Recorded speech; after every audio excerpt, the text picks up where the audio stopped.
Hablaremos de aspectos generales que existen en torno a la investigación, los cuales incluyen aspectos del enfoque cuantitativo y del enfoque cualitativo. Hasta llegar a la segunda unidad de la asignatura de investigación, estaremos en contacto con estos dos enfoques. Estaremos viendo las características que pertenecen a uno y lo que los diferencia. Después de la segunda unidad podremos concentrarnos en los métodos propios de la investigación cualitativa y las técnicas que sustentan todo lo que es la recogida y el análisis de la información. Necesitamos realizar una pregunta que es fundamental, que le da sentido a muchas de las que vendrán después, y es ¿qué es la realidad? Quisiera que piensen un momento en ello y me digan cómo sabemos que algo es real o que algo es falso o que algo es fantasía. ¿Qué es para ustedes la realidad?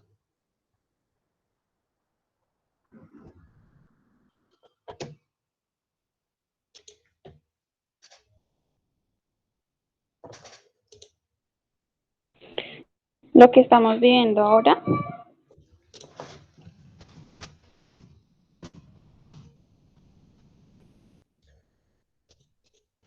¿Qué más? El aquí y el ahora.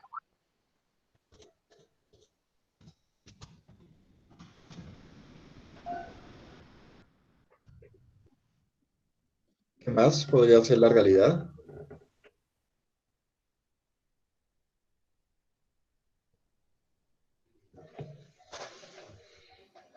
Profe, ¿podría ser lo que hacemos en nuestra vida diaria? ¿Podría mencionar alguna de esas cosas que venga a su mente de lo que hacemos en la vida diaria? Digamos, desayunar, comer. Ah,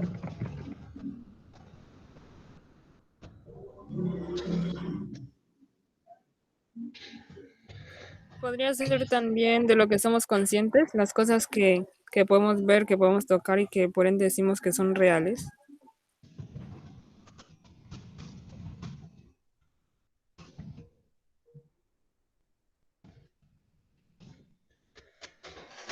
¿qué más creen que podría ser la realidad?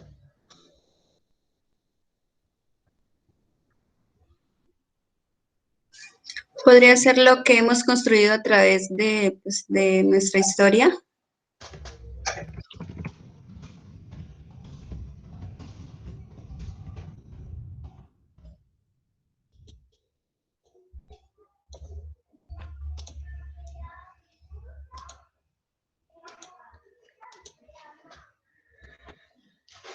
Bien, vamos a pensar que existen tres tipos de realidades. La primera que vamos a analizar es la realidad objetiva.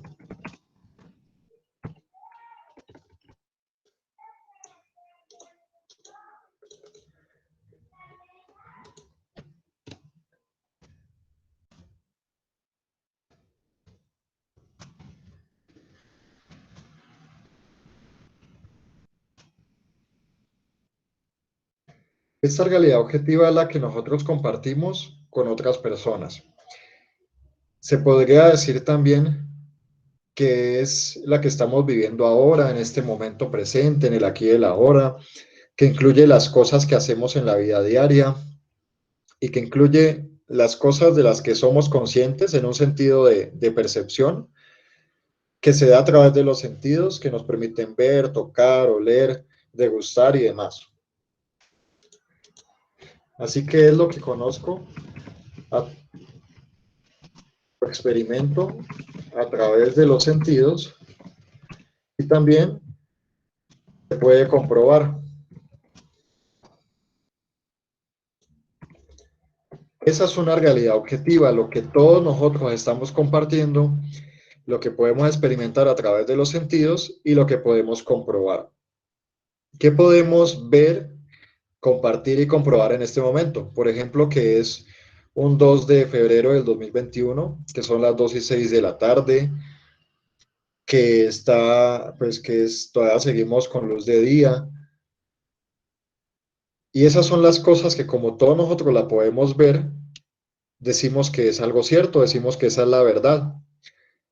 Pero ¿qué pasaría si una persona nos dice que estamos en el 2022 o que estamos estudiando derecho o que estamos estudiando ingeniería o una cosa distinta o que en este momento está de noche?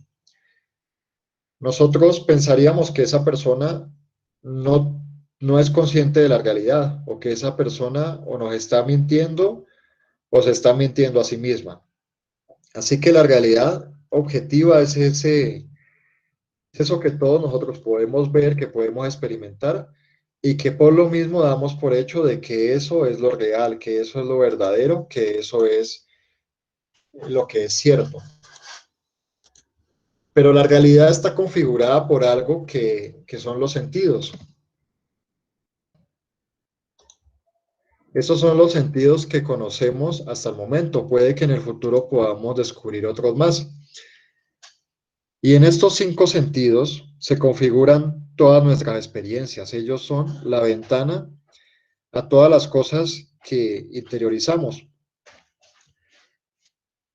Vygotsky descubrió que, pues desde la psicología educativa, descubrió que en los niños y en general pues en los seres humanos, todas las representaciones mentales, todos los esquemas se dan porque se observan en el exterior. Así que todo lo que nosotros aprendemos es porque lo vemos afuera, porque lo escuchamos, porque lo vemos en el ejemplo de los que nos rodean, porque lo vamos acoplando a partir de cómo se resuelven nuestras necesidades, por ejemplo, las que tengo de alimentación, las que tengo de seguridad, de compañía, de generar vínculos con los otros. Y todo eso lo voy configurando en esquemas. Piaget también nos habla de los esquemas y cómo eso puede generar modelos mentales que al final nos acompañan el resto de nuestra vida. Se van cambiando, se van mejorando, se van complejizando, pero nos acompañan y nos dan una versión de lo que es la realidad. Entonces nosotros tenemos nuestra visión de la realidad a partir de los sentidos. Hay personas que tienen un sentido mejor desarrollado que otras y asimismo también hay personas que tienen sentidos que están afectados y eso va a cambiar la forma de entender la realidad. Ya vamos a ver en un ejemplo cómo se puede dar eso. El ejemplo más claro que podemos encontrar para este aspecto es en el caso de las deficiencias visuales.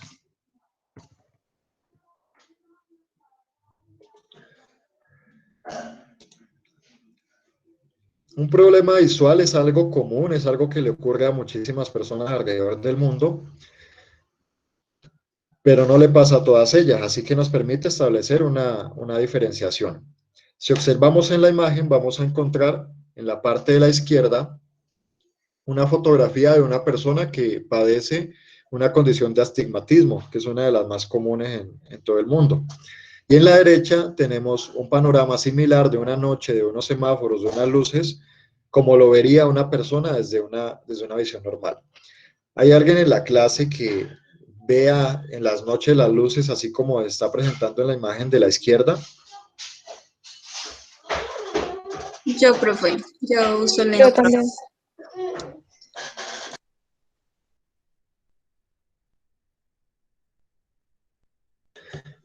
Bueno, Lucero, ¿podría comentarnos cómo es su experiencia usando gafas? ¿Cómo es, eh, no sé, tener que movilizarse con ellas? ¿Qué ocurre en las situaciones en las cuales tal vez se le han quedado olvidadas las gafas o que incluso se le han dañado o que ha tenido que salir con ellas? ¿A qué situaciones se ha tenido que enfrentar cuando pues sabe que tiene esa dificultad visual?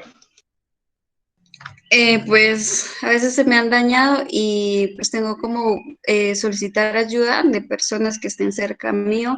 En el caso cuando estudiaba me tocaba hacerme de primera o copiarle al compañero porque no alcanzaba a ver hasta el tablero.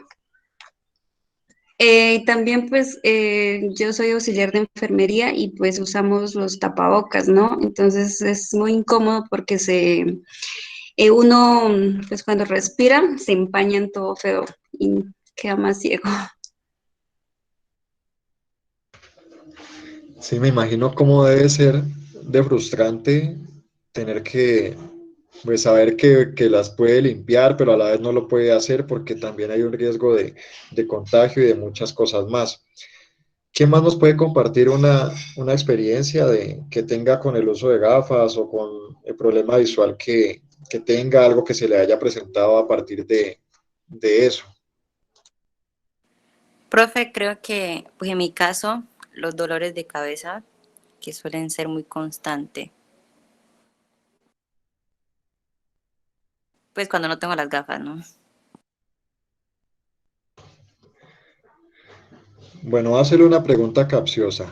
Si le duele la cabeza cuando no tiene las gafas, ¿por qué no usa todo el tiempo las gafas? Porque no tengo. ¿Hasta ahora no ha tenido gafas? Sí, sí tuve, pero se me dañaron y tengo que esperar nuevamente. Entiendo.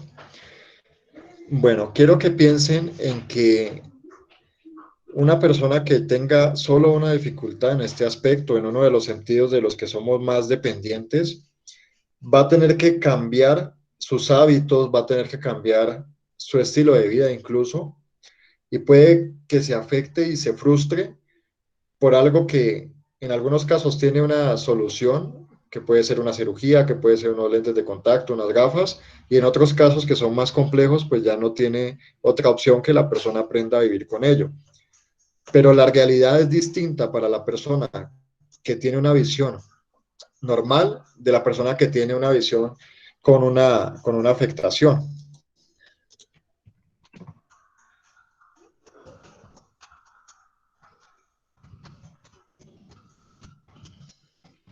Imagínense ustedes que vayan caminando en este tiempo, por ejemplo, que fueron al supermercado y que dijeron, listo, como queda cerca a mi casa, entonces yo no voy a ir con gafas porque pues ese tapabocas y todo es algo que me va a hacer empañar los lentes, todo eso, luego me hace incluso calor. Entonces ustedes deciden que mejor se van así.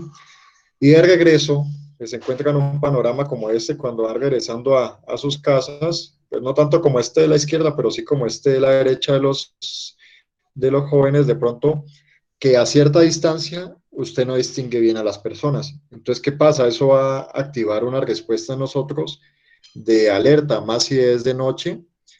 Nosotros no sabemos si esa persona que viene no representa una amenaza o sí representa una amenaza para nosotros.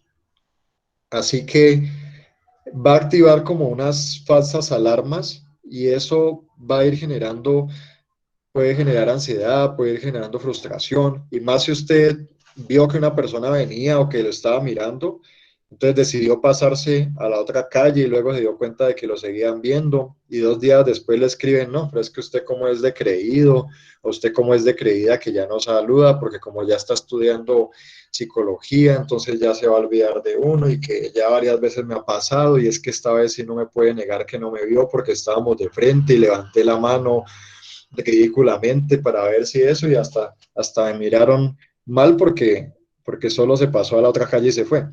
Esas son cosas que pueden ocurrir y cuando la persona ve esto en los sentidos, pues la realidad va a ser diferente. Va a ser una realidad donde de pronto ni siquiera va caminando por la calle fijándose en muchas cosas a la distancia porque sencillamente no las ve.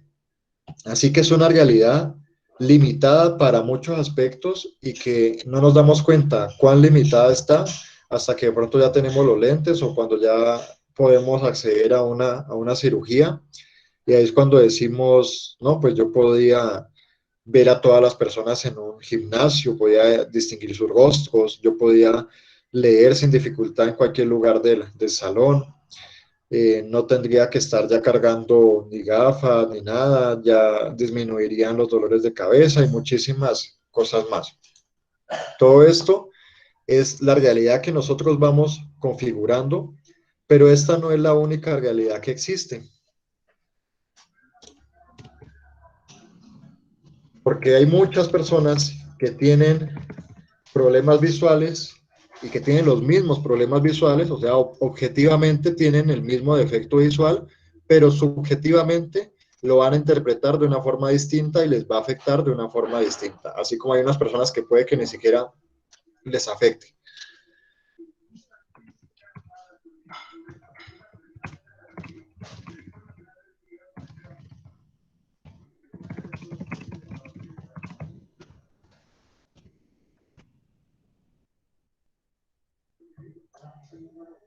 La realidad subjetiva es diferente para cada persona, es de nuestro mundo interno, es de todas las cosas que nosotros podemos llegar a pensar, a imaginar o a sentir sobre algo y que rara vez pueden compartir con nosotros. Puede que alguien haya vivido una situación similar, pero la interpretación, la intensidad y la afectación de la misma va a cambiar. Vamos a suponer algo. Vamos a suponer que una de sus compañeras de clase llega un día contenta y le dice, no, mira, es que tengo que contarte algo. No te había querido decir, pero yo estoy saliendo con James desde hace un tiempo. Bueno, yo estoy hablando con James desde hace un tiempo. Y eso va como serio, porque él me dijo que ya no iba a estar saliendo así con otras personas, que me había encontrado lo que por allá en Inglaterra y en muchas otras partes no consiguió. Y me siento ilusionada por eso, porque sé que vamos a poder ser felices juntos y te cuento para que te alegres por mí.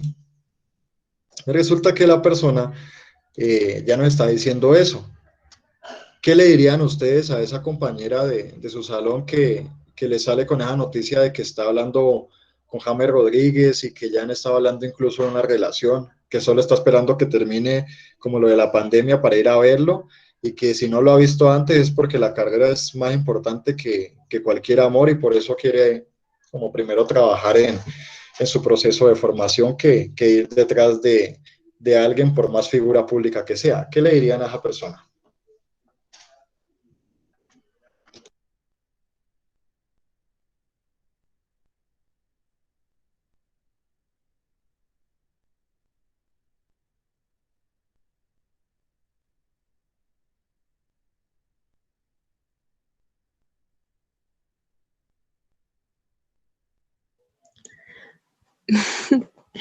Pues yo le preguntaría que desde hace cuánto están saliendo, desde hace cuánto tiempo, pues para saber hace cuánto ella está presentando pues ese tipo de sintomatología.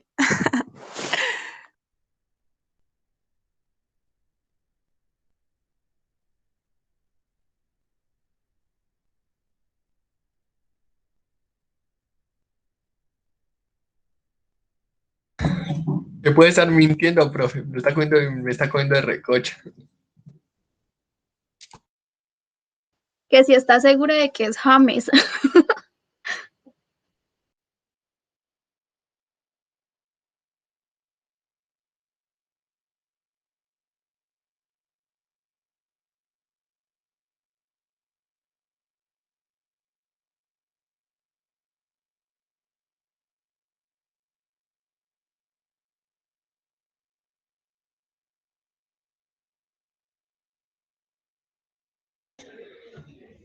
Bueno, nosotros podríamos pensar en que nos muestre una cuenta oficial, ¿no? Porque es que ella nos dice es que estoy hablando con James por Facebook y por WhatsApp.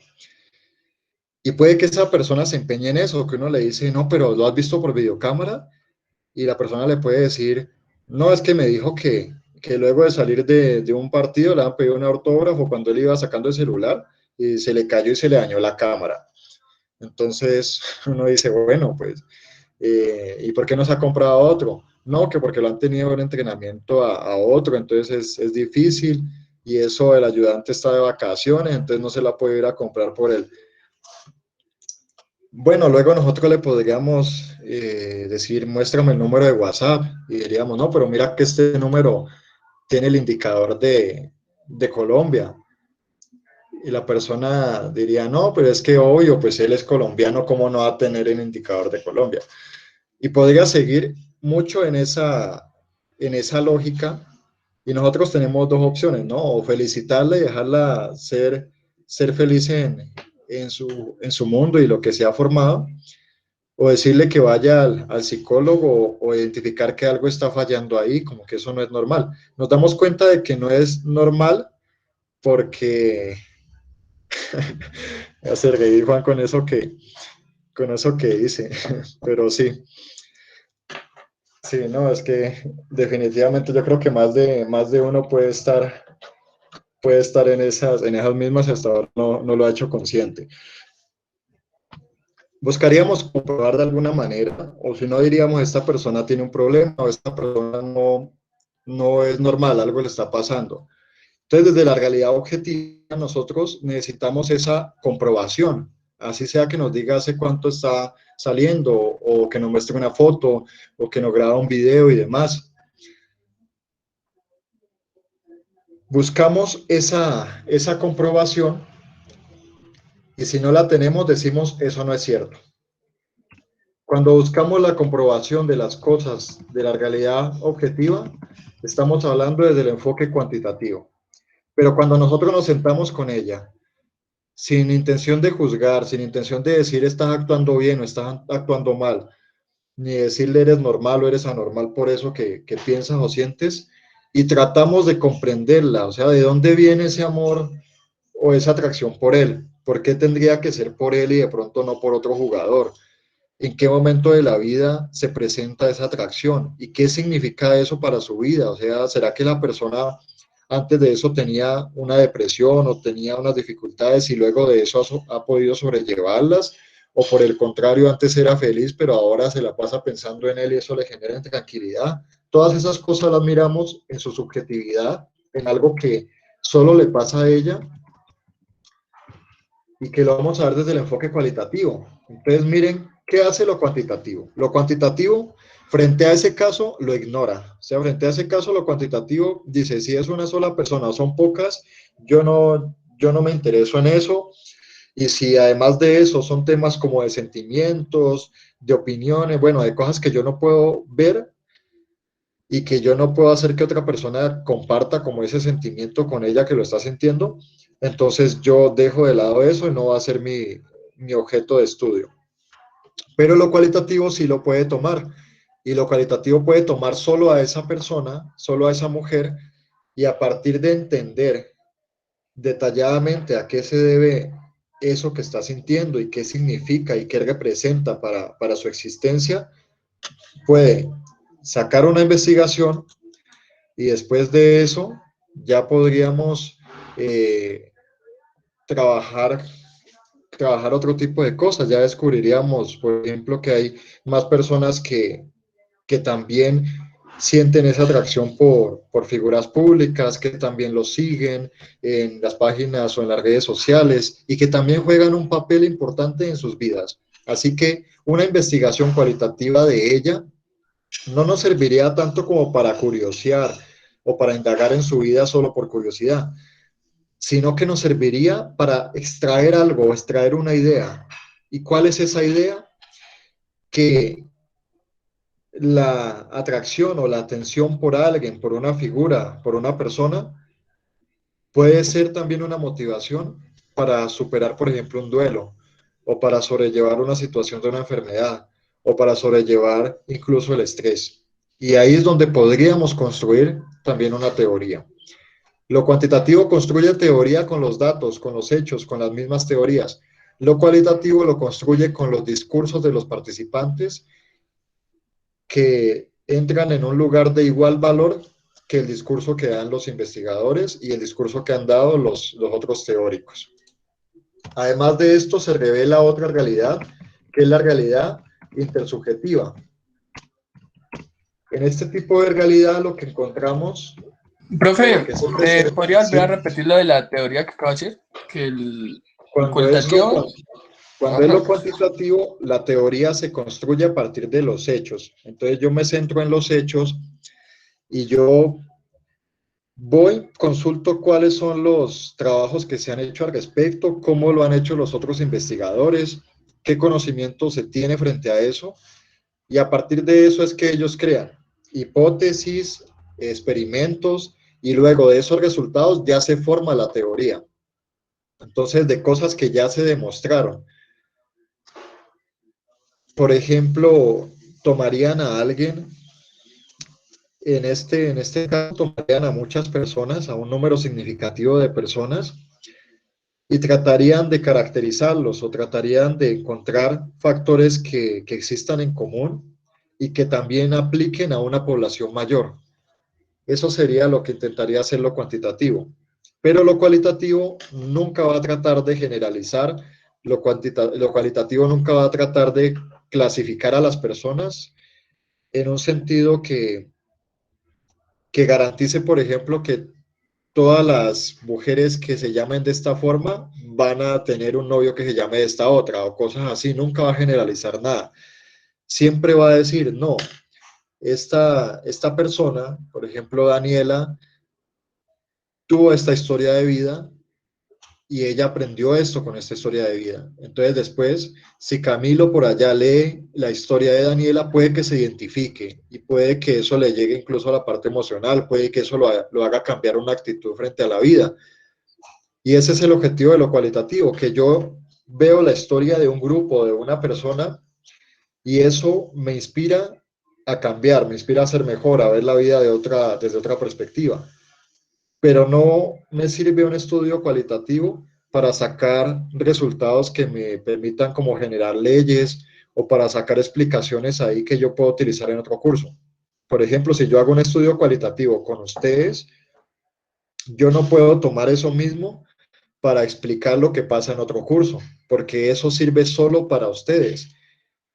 Entonces, eso depende específicamente, son de estas dos cosas, de que uno es de la realidad objetiva, entonces como en uno son cosas compartidas por varios, yo puedo tomar a todos esos y me van a dar un consenso sobre eso, me van a llegar a un acuerdo, mientras que acá como puede ser la misma cosa, el mismo evento, pero cada persona le da distinta interpretación, yo no puedo decir, por ejemplo, que la interpretación del sujeto 1 es más válida que la del sujeto 7. No puedo hacer eso. Acá sí lo puedo hacer, porque acá digo, de 10 personas, 8 puntuaron tal cosa, o sea que las 8 son la mayoría y eso estadísticamente es significativo. En cambio acá no podría hacer ese punto. Se los pongo con otra situación. Supongamos que vamos a tratar de identificar cuál es la importancia que le da una persona al amor en su vida. Si fuera desde lo cuantitativo, yo tendría que contar, por ejemplo, cuántas veces esa persona se refiere al amor en su discurso o habla sobre el amor en su discurso. Entonces estoy contando eso. Y resulta que tengo dos participantes y una persona me habla 10 veces sobre el amor y me dice las 10 veces, no, mira, es que yo creo que el amor no existe, yo creo que el amor es para personas que no tienen algo mejor que hacer, que el amor es algo que hace que las personas actúen de una forma que nunca esperarían, que cometan errores, que se ridiculicen a sí mismos. Creo que las personas que aman son los primeros en ser decepcionados. Creo además de eso que no hay nadie que sepa ni siquiera cómo amar a otros porque ni siquiera se aman a sí mismos. Y ahí ya he mencionado 6 veces la palabra amor. Pero lo que piensa esta persona sobre el amor es algo desfavorable. Para esta persona, el amor no es significativo en su vida, aunque lo haya mencionado varias veces en su discurso. En cambio, si nos vamos a lo subjetivo, a lo cualitativo, no me importa tanto que una persona me hable 100 veces sobre el amor, sino que de pronto en una o en 2 palabras me marque un sentido. Por ejemplo, que diga, para mí el amor es lo único que importa y lo único que quiero hacer en la vida es amar. Ya con esas 2 cosas que me diga, tengo un sentido fuerte que me está marcando esa persona. Y que es algo cualitativo y que no lo puedo generalizar, no puedo decir que otras personas van a amar de la misma manera o van a pensar lo mismo sobre el amor. Nosotros somos por naturaleza más cuantitativos que cualitativos. Pensemos lo cuantitativos que nos volvemos cuando estamos con alguien. Cuando estamos con una persona, tendemos a hacerle preguntas que que van encaminadas a medir. Le decimos, por ejemplo, del 1 al 10, ¿cuánto me extrañas? Dime cuántas veces has pensado en mí durante el día. Y exigimos otro tipo de cosas que son observables, que se pueden medir e incluso cuantificar. Esperamos, por ejemplo, que la persona nos dé una caricia, que nos toque, que, que haga cualquier tipo de cosa que nosotros podemos experimentar. Además de eso, también llevamos un cierto registro como inconsciente de cómo son las cosas con la persona, de cuántas veces me dice te amo por lo menos en una semana, o sea, de pensar estas personas, pues la otra persona me decía antes, cuando apenas estábamos saliendo, todos los días me decía que me amaba y ahora ya se despide y ni siquiera manda un corazón, no hace nada, o sea, vamos regulando eso y nos vamos dando cuenta de si la persona me ama más o me ama menos de las cosas observables que hace por nosotros. Entonces, si la persona me llama 3 veces al día o 4 veces al día, es un intenso. Pero si la persona no me llama ninguna vez, es un desinteresado. Entonces, la primera persona me ama tóxicamente y la otra persona no me ama para nada. Esas son el tipo de conclusiones que a veces sacamos, no todas las personas, pero sí muchas veces sacan eso, pero no pensamos en lo cualitativo. Por ejemplo, alguien puede pensar todo el día en otra persona y puede hacer muchas cosas para mejorar como pareja, puede desearle lo mejor, puede incluso trabajar para ahorrar para salir a algún viaje o algo así en el futuro. Pero si esta persona no hace cosas cuantificables, cosas observables, la respuesta es que el otro puede que crea que no está interesado. Y no importa si lo piensa todo el día o lo que sienta o que lo sueñe y demás, si no se lo demuestra de alguna forma y si no hay una forma de medir eso, entonces pues la persona posiblemente puede que tenga dificultades en esa relación. También hay otras personas que comparan, ¿no? Que se comparan a sí mismos, que dicen en la escala del 1 al 10, yo soy un 8, yo soy un 5, yo soy un 10. Hay otras personas que dicen, que comparan incluso a las exparejas que han tenido. Entonces dicen, no, es que esta persona, tantas veces que estuvimos, solo peleamos 5 veces. O con esta otra, fuimos tantas veces de viaje. Entonces miren ese factor cuantitativo, cuánto comienza a influir. Y ustedes hablan, por ejemplo, de las hipótesis, que a veces una hipótesis puede ser difícil, pero las hipótesis también son parte natural de la vida. Cuando nosotros tenemos la hipótesis de que la persona, cuando no le dedicamos tiempo, se va a ir con alguien más que sí le dedique ese tiempo. Esa puede ser una idea. Entonces, ¿cómo sería en forma de hipótesis? Sería, si una persona percibe que su pareja no le dedica tiempo y aparece alguien más que sí le ofrece esto, terminará la relación con la primera y comenzará una relación con la segunda. Podríamos hacer eso como hipótesis. Esa sería la hipótesis. Y si el papel de lo cuantitativo frente a la hipótesis es tratar de comprobarla o refutarla. ¿Cómo lo puede hacer una persona? Pues bueno, podría, pues si es bien tóxica, se puede crear un perfil de Facebook o alguna red social o hablarle desde otro número en WhatsApp y lo puede invitar a salir en esos momentos donde no le ha estado dedicando tiempo, pues pone otra foto de otra mujer o de otro hombre y le invita a salir y ve si la persona acepta eso o no. Y ahí ya está comprobando, refutando la hipótesis. También podría ser que espera, o sea, que deja que las cosas sigan su curso y después se da cuenta de si esa persona en realidad se fue con otra o no. Hay varias formas de hacer eso, pero nosotros tendemos a plantearnos muchas hipótesis y a tratar de corroborarlas o refutarlas. En lo cualitativo no tenemos que comprobar o refutar hipótesis, sino que ellas solamente nos guían. Solamente, ¿cómo nos guiarían? Por ejemplo, diríamos, bueno, yo creo que es posible que si no le dedico tiempo a mi pareja y otra persona venga y le dedica eso, pues ya no sienta el mismo afecto por mí o incluso tenga la posibilidad de dejarme o alguna cosa de esas. Entonces, ¿para qué me sirve eso? Para cambiar algunas actitudes que tengo, para administrar mejor mi tiempo o para hablar las cosas y de pronto prevenir que en algún momento se dé eso, o decirle, bueno, si no puedo dedicar todo el tiempo, entonces dime cómo te sientes frente a eso y ahí tomar algunas acciones. Miren que son caminos distintos, pero están relacionados con la vida. No vayan a creer nunca que esto se aparta de lo que es la realidad, porque la investigación está hecha es para eso, en especial la cualitativa, que se acerca tanto con las cosas que pensamos y sentimos todos los días.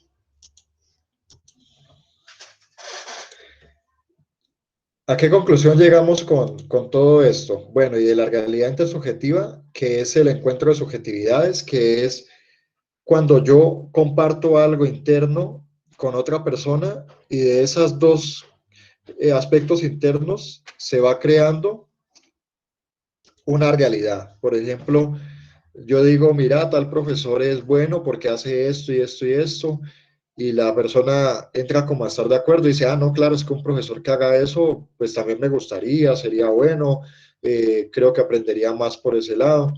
Entonces, se va construyendo una realidad y después dicen, no, tal profesor es bueno, tal profesor es malo, o tal persona creo que es buena porque hace estas cosas y esta otra es mala porque hace las otras. Y nos vamos quedando con eso, nos vamos quedando con esa realidad. Si no, pues pueden observar lo que ocurre también en las redes sociales.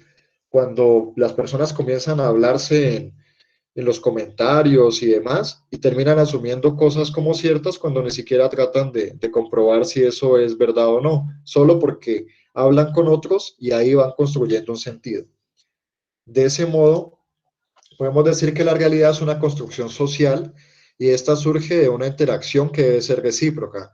¿Qué significa esta reciprocidad? Que no se trata de que usted hable y el otro lo escuche, sino que usted habla y el otro también le responde y le puede incluso discutir algunas cosas, puede entrar en conflicto con otras, y ahí es donde van construyendo esa realidad. La realidad puede modificarse. Hace algunos siglos creíamos que la Tierra era plana y creíamos que los barcos al navegar se iban a caer a un abismo y ese ya era el fin del mundo. Eso impedía que las personas pues se arriesgaran a ir más allá de cierto punto y provocó que las personas que se emprendían en esos viajes fueran personas que no tenían o que ya estaban condenadas a muerte, que tenían alguna enfermedad o que tenían más razones para irse que para quedarse en el lugar en el que se encontraban, pero era más un riesgo porque no se sabía lo que había más allá. Ya luego con el descubrimiento de la Tierra como esférica, pues eso permitió muchísimas cosas y cambió al mundo, porque la navegación hizo, por ejemplo, que colonizaran el territorio de las Indias y transformaran también esa historia de los pueblos en América. También se pensaba en algún momento que las sombrillas o el paraguas que usamos bajo la lluvia era solo para los niños y las mujeres. Entonces, cuando veían a un hombre con una sombrilla, decían que eso era signo de feminidad, que eso era signo de ser un poco hombre y lo tendían a señalar, a ridiculizar. Pero con el paso del tiempo eso fue cambiando. Eso lo vamos a observar muchísimo en distintos fenómenos, que las personas hoy rechazan algo y hoy lo critican, pero el día de mañana puede que lo acepten, lo defiendan y se rían de los que, no, de los que piensen distinto a ellos. Así que esta realidad siempre cambia y tenemos que tener una apertura a esos cambios, no quedarnos nunca fijos en una sola cosa, porque siempre hay una posibilidad de que ya no sea así el día de mañana. ¿Qué sería como tal el conocimiento? El conocimiento sería un conjunto de saberes que los seres humanos han agrupado, que han clasificado, que han dicho, por ejemplo, estos son los saberes en medicina, estos son los saberes en ingeniería, estos otros son en astrología, en astronomía. Y hay una diferenciación entre el saber y el conocimiento. El saber son las cosas que una persona sabe, valga la redundancia ahí, son las que sabe porque lo ha vivido. Por ejemplo, un niño en la calle sabe las operaciones aritméticas, puede multiplicar, sumar, restar, dividir, y puede que nunca haya pisado una escuela, pero él en su vida cotidiana tiene que recibir dinero, tiene que vender cosas, tiene que cambiarlas. Entonces eso provoca que esta persona tenga ese saber. ¿Cuál es el conocimiento? El conocimiento es el que se aprende en la escuela, en la universidad, en una empresa, en alguna organización. El conocimiento es lo que ustedes están formando aquí, pero antes de venir a la carrera de psicología, ustedes ya tenían un saber. Ese saber por las cosas que habían vivido, por las cosas que le pasaron a personas cercanas, por las cosas que ustedes vieron, que les impactaron. Entonces lo que vienen a hacer aquí es a complementarlo con el conocimiento. El enfoque cuantitativo se centra en ese conocimiento, le da mucha importancia a lo teórico, a lo que se ha venido acumulando en la historia de la humanidad a lo largo de varias investigaciones. Pero lo cualitativo le da la misma importancia al saber que al conocimiento. Para lo cualitativo es igual de importante ese doctor en sociología, que además de eso tiene una maestría en relaciones internacionales y que ha estado en el Observatorio para la Seguridad de un país durante más de 10 años y que conoce acerca del problema del desempleo, de la migración, de la delincuencia y demás. Es igual de importante lo que pueda decir esa persona, ese experto, que lo que puede decir alguien de la calle que la está viviendo y que él vive y entiende también mucho del consumo de sustancias, del desempleo, de qué hacen las personas para conseguir un dinero, para hacer un emprendimiento, de cuáles son los lugares donde se da mayor inseguridad.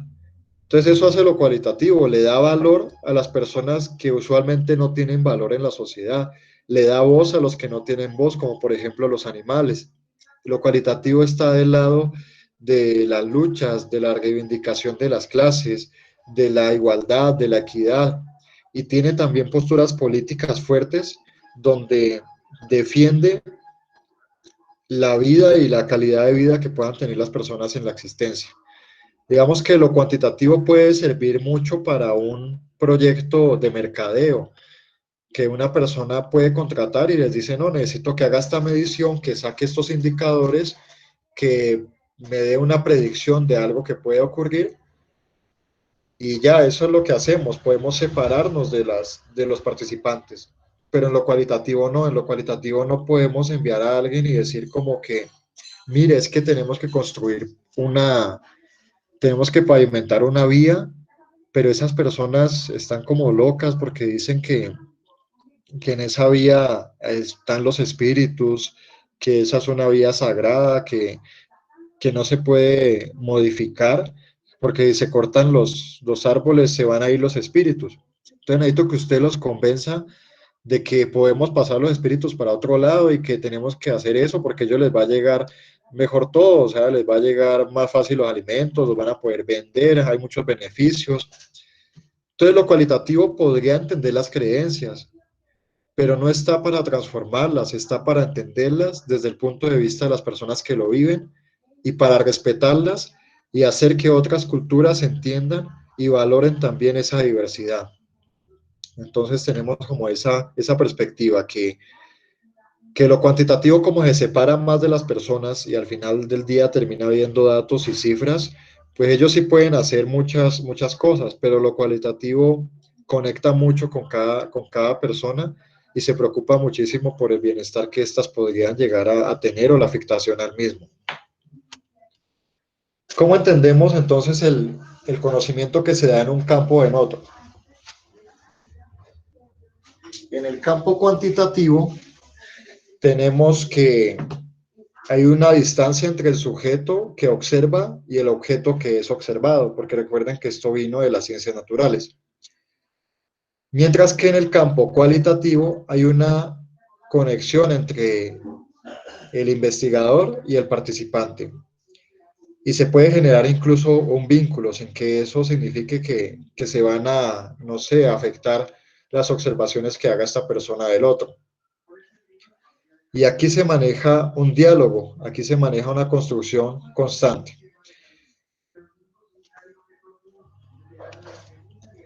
Bueno, esto lo vamos a dejar para la siguiente clase porque necesito que para entender estas cosas mejor, ustedes hayan leído un documento que les voy a enviar. Voy a necesitar en este caso el contacto de una persona para poder hacer el envío de ese documento. No sé si tengan alguna pregunta hasta lo que he mencionado ahí antes de poder pues dar por terminada la clase hasta ahora. ¿Tienen alguna pregunta? Profe, buenas tardes. Buenas tardes, Carol. Cuando hablamos de los tres tipos de realidades, la intersubjetiva viene siendo cualitativa, ¿verdad? Esa es de tipo mixto, la puede utilizar tanto lo cuantitativo como lo cualitativo. La usan los dos, o sea, sí puede estar más cercana a lo cualitativo, pero los dos la pueden usar porque, porque en el enfoque cuantitativo las personas también terminan construyendo cosas en común. Por ejemplo, los investigadores puede que no hablen tanto con participantes, pero sí hablan entre ellos. Entonces, sí hacen una intersubjetividad en ese sentido. O a veces ponen en juego sus ideas con las de los autores. Y eso es algo intersubjetivo.